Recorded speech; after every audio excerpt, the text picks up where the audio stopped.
Portland Mayor Ted Wheeler, that is, announced that he is not going to run for a third term, but he's got a long list of what he wants to get done before the end of next year. So he says he can't run for re-election while he has a guide the city government through charter reform, which includes a city manager now in charge of the bureaus and a much larger city council. Lisa Balick was at City Hall. She listened to that. And as always, Lisa, you had some pretty tough questions for the mayor. Well, the mayor who grew up here in Portland says he doesn't know exactly yet what he'll do next, but what he did talk about is what he's going to do for the next 15 months while he is still mayor, focusing on crime and homelessness. My work here as mayor is far from being done. The 61-year-old mayor says he'll continue to focus on economic recovery after the pandemic, getting more businesses and people downtown. One way, improving public safety. I'm going to continue to push for both stronger policies to reduce violence, restrict the use of illicit substances in public spaces, and continue to increase the number of first responders. I wanted to know more about his plans to move campers off city sidewalks and neighborhood streets. A daytime camping ban was passed by City Council this summer.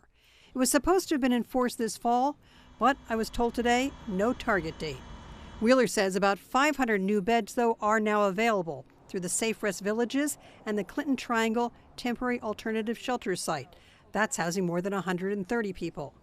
I asked, though, if he'll still pursue the idea of larger mass camps, since there are thousands of people who are homeless in the city. You're thinking exactly the way I do, Lisa. This has to be to scale. It's not good enough just to set up a camp and connect a few people to services. There have to be enough of these sites at the scale to be able to address the magnitude of the chronically homeless population we have on our streets. He says, though, there needs to be enough one-on-one help there for people to work on mental health, substance abuse, and job training. And he says he needs landowners willing to rent the city's sites for those larger homeless camps. A lot of work still ahead. Now, the mayor also today referenced another reason he is not running for a third term. He has a high school-age daughter and wants to spend more time with her before she's gone. Live in downtown Portland, Lisa Balick, KOIN 6 News. All right, Lisa, thank you.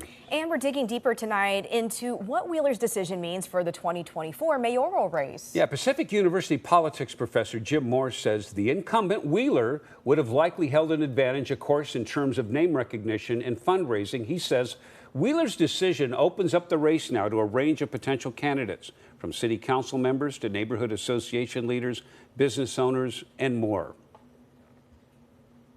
Him sending the letter out now, kind of late in the process, but he's sending the letter out, basically says to all the other people who are thinking about it, aha, the field is clearer now. Can I raise the money? Do I have the issues that are going to get me elected? Can I put together an organization to make this happen?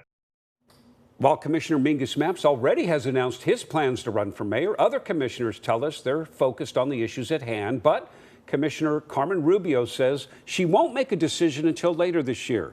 And Commissioner Dan Ryan tells us he will announce his decision in January.